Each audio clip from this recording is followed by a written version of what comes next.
Ripping along towards middle age, and my music career kind of skipped a page. Record sales began to drop. The management all began to hop. Not to worry, they said, you'll see. What you need is some fresh publicity. Just give us a nod and we'll all leap towards putting you back at the top of the heap.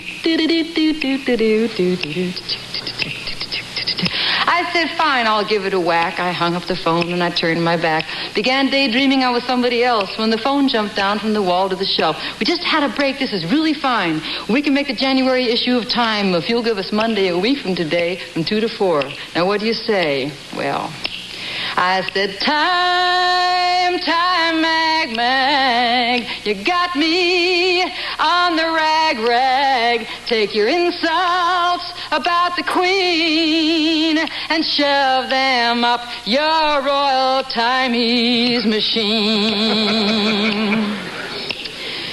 But I scribbled it down on the wall calendar, and I wondered about my interviewer. Well, maybe he'd be just a real nice guy, bright and sympathetic with a roving eye, and he'd forget all about the assignment due, formality, photos, and the interview, and hop on into his big rent-a-car and go for a lovely drive. Not far. Maybe France. It's a big day of Proto slipped my mind till my secretary showed up at the house to remind me to switch into gear for the big coup de grace, the meeting with the man from the media.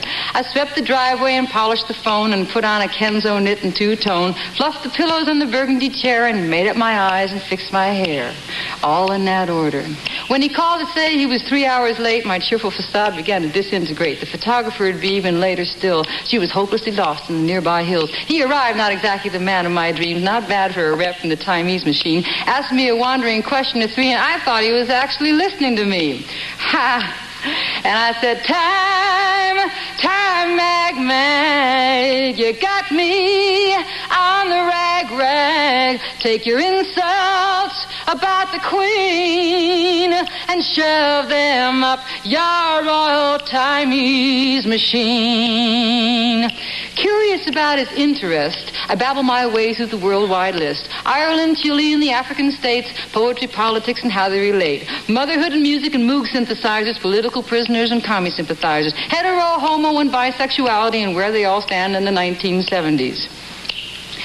But then suddenly it stopped and he started to lobby. He said, tell me some inside stuff about Bobby. Bobby who? I smiled instead, and the Time Man's face was laced with red. I know you two used to know each other, and I know you refer to him as being your brother, and I know that you know where he's coming from. I said, you know a lot for being dumb. And I said, time,